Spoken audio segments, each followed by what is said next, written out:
Saludos hermanos, hermanas, les doy la más cordial bienvenida al programa La Biblia Cotidiana. Hoy vamos a hablar de un tema bastante delicado, que es el engaño de adulterar la palabra de Dios. Por eso lo hemos titulado La palabra diluida contra la palabra pura. Vamos a comenzar diciendo que para todo cristiano es muy importante leer la Biblia con frecuencia, entre otras razones, para poder estar en guardia contra los engaños de cultos y sectas. Muchas veces el engaño es fácil de reconocer y basta con conocer la doctrina básica para identificar este engaño. Por ejemplo, es fácil saber que los testigos de Jehová están en contra de la doctrina cristiana por la sencilla razón de que dicen que el Señor Jesús es un ser creado, que es como un ángel y no es el Hijo de Dios. Otro ejemplo serían los mormones, quienes tienen aparte de la Biblia sus propias escrituras sagradas, ya que estamos viendo que le están agregando otro conjunto de escrituras. Podemos saber que esto es un culto, que no esto es cristianismo. Pero el engaño del que vamos a hablar en esta exposición es mucho más difícil de reconocer. Tiene que ver con lo que le dijo San Pablo a Timoteo sobre los hombres de los últimos tiempos, que le dijo así: aparentarán ser piadosos, pero su conducta desmentirá el poder de la piedad. Con esa gente ni te metas. Es decir, serán hipócritas. Van a hablar de algo en lo que en el fondo no creen. El engaño de la palabra diluida consiste en esto, en presentar la palabra de Dios no de acuerdo al Espíritu de Dios, sino de acuerdo al mundo, a un espíritu mundano. Se presenta como que se está predicando la Biblia, pero a la hora de aplicarla, la aplicación es totalmente mundana. Tiene su base en el sentido común, en lugar de depender del Espíritu Santo, pero sabemos por la misma Biblia que su interpretación depende del Espíritu Santo. Esto es lo que dice San Pablo en la primera epístola a los Corintios, capítulo 2, versículos 13 y 14.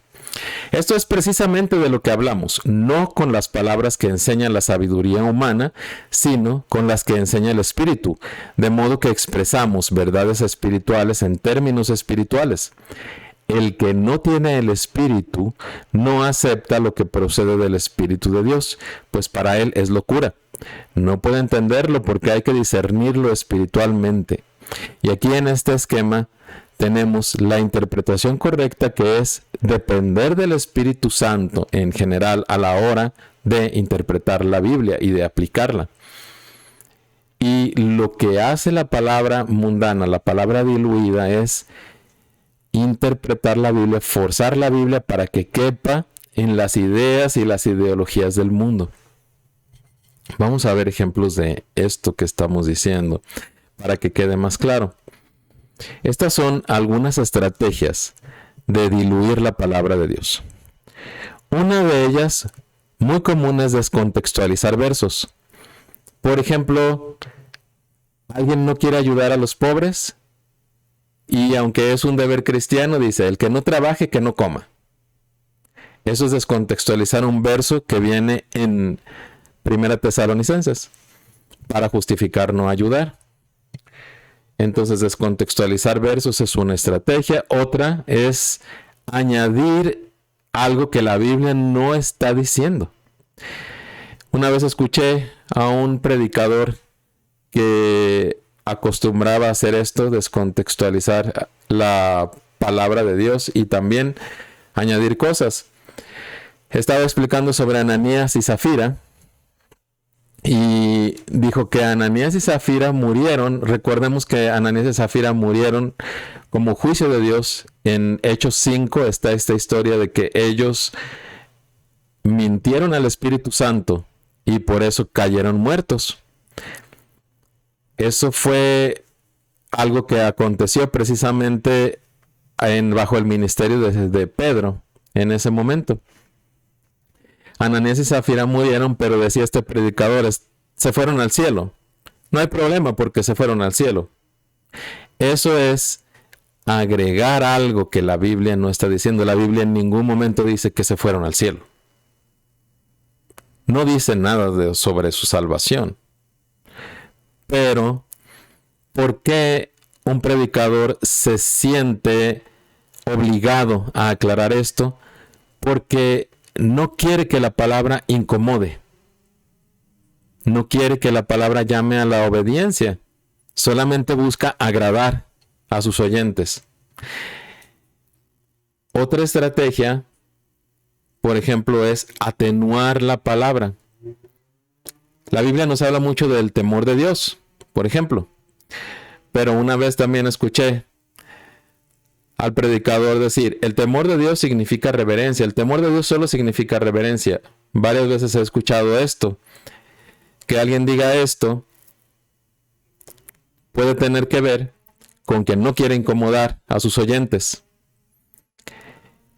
El temor de Dios, como se oye como algo que mueve la conciencia, que debe mover a la persona a actuar y a obedecer, prefiere hablar de reverencia, que reverencia pues es una palabra que no significa lo mismo en realidad. Pero lo que pasa es que la palabra diluida tiende a justificar la desobediencia. Lo que busca es la comodidad. Entonces, busca complacer y tranquilizar, no incomodar ni cuestionar. Ahora vamos a pasar al pasaje que vamos a ver hoy propiamente, que nos habla de la leche no adulterada, de la leche no diluida de la palabra. Es la primera epístola de Pedro, capítulo 2. Vamos a empezar viendo los versos del 1 al 3. Dice así. Notemos que hemos dividido lo que Pedro dice para que quede más claro, lo dividí en 4 puntos. Primero dice, por tanto, ese por tanto se refiere a lo que Pedro dijo anteriormente. En el capítulo 1 precisamente está hablando Pedro sobre el amor que debe existir entre los hermanos y la unidad. Entonces dice, dejando de lado toda malicia y todo engaño e hipocresía y envidia y toda habladuría, como bebés recién nacidos deseen la leche no diluida de la palabra, para que crezcan en ella para salvación, si es que han comprobado que el Señor es bueno. Nos está dando Pedro 4 puntos aquí. En primer lugar, que debemos dejar las costumbres, más bien son vicios o pecados que son comunes en el mundo a la hora de tratar con las personas.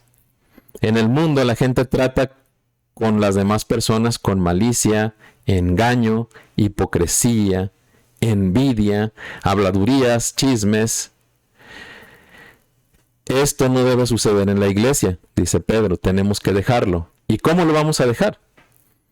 Pues, segundo punto, como bebés recién nacidos debemos desear la leche no diluida de la palabra. Esta es la clave, que así como un bebé necesita la leche de su mamá para vivir, que necesita leche y no puede comer otra cosa, así también nosotros debemos negarnos a comer otra cosa que no sea la leche pura de la palabra. No debemos aceptar una palabra diluida. ¿Por qué no? Porque la palabra pura es para crecer en ella para salvación. Esto es para perseverar en nuestra salvación. Porque dijo el Señor Jesucristo, el que persevere hasta el fin será salvo. Pero también nos dice Pedro algo importante al final en el verso 13. Si es que han comprobado que el Señor es bueno. Esto lo dice en el verso 3. ¿Y qué quiere decir? Que solamente los que han probado, los que se han acercado al Señor, los que han tenido la experiencia de la salvación, de nacer de nuevo, son los que pueden aceptar la palabra no diluida, la palabra pura. La palabra pura el mundo no la puede aceptar, la gente mundana no la puede aceptar. Solamente los nacidos de nuevo, del Espíritu, de agua y del Espíritu, como dice Juan 3, la pueden aceptar. Tengo que aclarar que esta es mi propia traducción, los versos que vamos a ver de Pedro.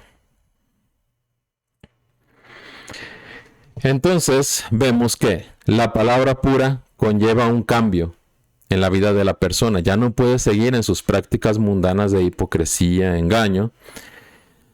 También debemos notar que solamente la palabra pura da crecimiento. La palabra diluida, en cambio, fomenta esos mismos vicios de hipocresía, engaño, malicia, chismes, etc. ¿Por qué? Porque no busca la obediencia ni la santificación. También es importante notar que San Pedro aclara lo que decíamos, que la leche de la palabra pura es solamente aceptable para el que ha nacido de nuevo, el que ha encontrado al Señor Jesús, el que ha tenido un encuentro personal con Él. Vamos a continuar con el pasaje. Ahora vamos a ver los versos 4 y 5. Dice, a quien ustedes se han acercado. O sea, ustedes se han acercado al Señor, que es piedra viva, desechada por los hombres, pero a los ojos de Dios escogida y valiosa. Y ustedes hagan esto. Otra vez tenemos 3 puntos que Pedro nos está dando. Como piedras vivas, sean edificados como casa espiritual. Número 1. Número 2. Para un sacerdocio santo. Número 3. Ofreciendo sacrificios espirituales aceptables a Dios a través de Jesucristo. Esto es lo que nos dice Pedro aquí. Los 3 puntos, ser edificados como casa espiritual. El primero se refiere a dejar que el Espíritu Santo nos edifique como iglesia, que es el que forme la iglesia de la manera que Él quiera y nos ponga a cada uno en el lugar que quiera, de acuerdo a su voluntad. El caso es en conjunto ser edificados, ser guiados por el Espíritu y edificar sobre el Señor Jesús como piedra viva. Constituir un sacerdocio santo es la segunda exhortación. Es decir, ser en conjunto como iglesia un pueblo de sacerdotes para el Dios vivo. Lo que significa que nuestra actitud no debe ser pasiva, sino activa, de servicio al Señor. No buscamos solamente las bendiciones de Dios, sino que lo servimos a Él. Somos siervos del Dios Altísimo. El tercer punto explica en qué consiste exactamente este servicio sacerdotal que se aplica a todos los creyentes. Ofrecer sacrificios espirituales. Esto nos puede sonar un poco extraño. ¿Cómo que sacrificios espirituales? Pedro no explica en qué consisten exactamente estos sacrificios, pero podemos buscar, por gracia de Dios, el concepto en otros pasajes de la Biblia para darnos una idea de a lo que Pedro se está refiriendo. Vamos a ver. En primer lugar, Pedro no se está refiriendo obviamente a sacrificios de animales, por eso los llama espirituales, porque no son sacrificios de animales. Esto era algo del Antiguo Testamento. Los sacrificios de animales, como carneros y ovejas, eran una imagen de lo que iba a ser el sacrificio en la cruz. Entonces ya no tiene sentido después de la crucifixión. No sacrificamos animales.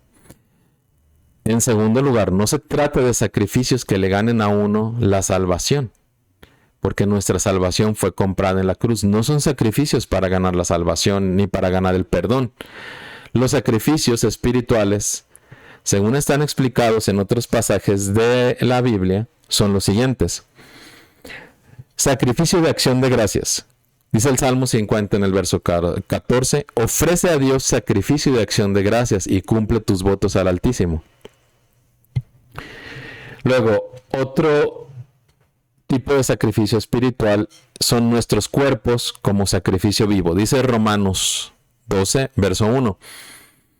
Por tanto, hermanos, les ruego por las misericordias de Dios que presenten sus cuerpos como sacrificio vivo y santo, aceptable a Dios, que es el culto racional de ustedes.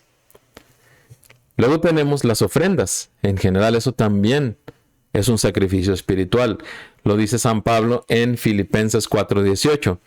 Dice esto: pero lo he recibido todo y tengo abundancia. Estoy bien abastecido, habiendo recibido de Epafrodito lo que ustedes enviaron, fragante aroma, sacrificio aceptable, agradable a Dios. Porque la iglesia de Filipos le mandó una ofrenda a Pablo. Y luego tenemos sacrificio de alabanza en Hebreos 15. Por tanto, ofrezcamos continuamente mediante Él, o sea, mediante Cristo, sacrificio de alabanza a Dios, es decir, el fruto de labios que confiesan su nombre. Ese es el sacrificio de alabanza. Y luego el mismo autor de Hebreos en el siguiente verso agrega: y no se olviden ustedes de hacer el bien y de la ayuda mutua, porque de tales sacrificios se agrada a Dios. Entonces, hacer el bien, compartir con otros lo que uno tiene, eso también es un sacrificio espiritual. Pero como decimos, donde se predica una palabra diluida, no van a hablar casi de estas cosas, porque no quieren incomodar a su público. La palabra diluida no habla de que el cristiano tenga que servir a Dios, ofrecer sacrificios, sino que más bien fomenta la actitud pasiva de la que estábamos hablando, de pedir y recibir de Dios. Vamos a ver la última parte de este pasaje que estamos viendo hasta el verso 9. A fin de cuentas, para resumir, la diferencia entre la palabra pura y la palabra diluida es la diferencia entre obedecer a Dios y desobedecerlo, entre santificarse o no santificarse. Para el que se alimenta de la palabra pura, Cristo es una piedra sobre la que hay que construir. Como dice en el verso 5, porque está en la Escritura: he aquí, yo pongo en Sión una piedra angular escogida, valiosa, y el que confíe en ella no será avergonzado. Por lo cual, para ustedes los que confían es valiosa.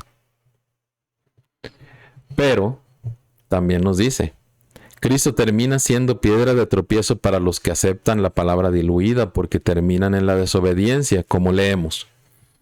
Pero para los que no confían, la piedra que desecharon los edificadores ha venido a ser cabeza de ángulo y piedra de tropiezo y roca de escándalo.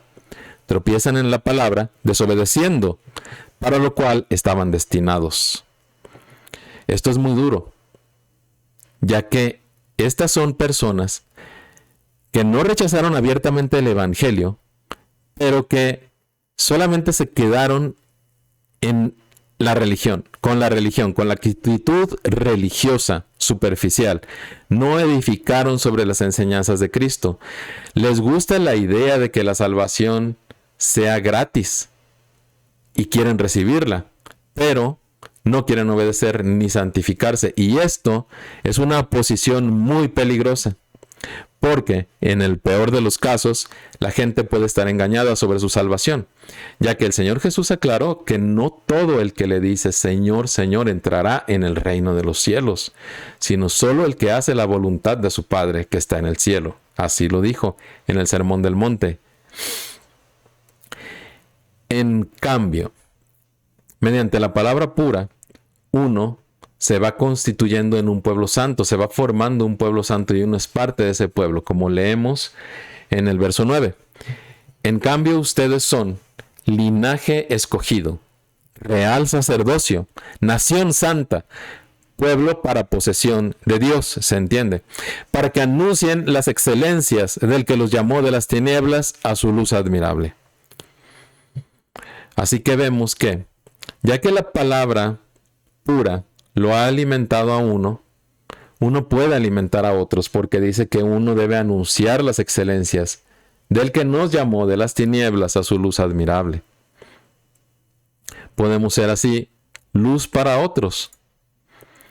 Entonces, para recapitular, la leche pura de la palabra conduce a la obediencia a Dios y por lo tanto edifica sobre las enseñanzas de Cristo, porque para la persona que se ha alimentado con la palabra pura, Cristo es como una piedra preciosa, la más valiosa que existe.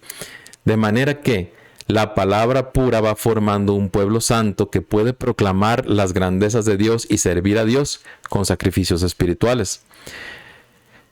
Entonces, con esto terminamos nuestra oración. Es que usted, hermano o hermana, no llegue a caer en el engaño de la palabra diluida, adulterada, que no da crecimiento, sino que al contrario, el Espíritu Santo le dé a usted discernimiento para reconocer a tiempo ese tipo de situaciones y que el Señor lo guíe a donde pueda usted consumir la leche pura de la palabra. Amén.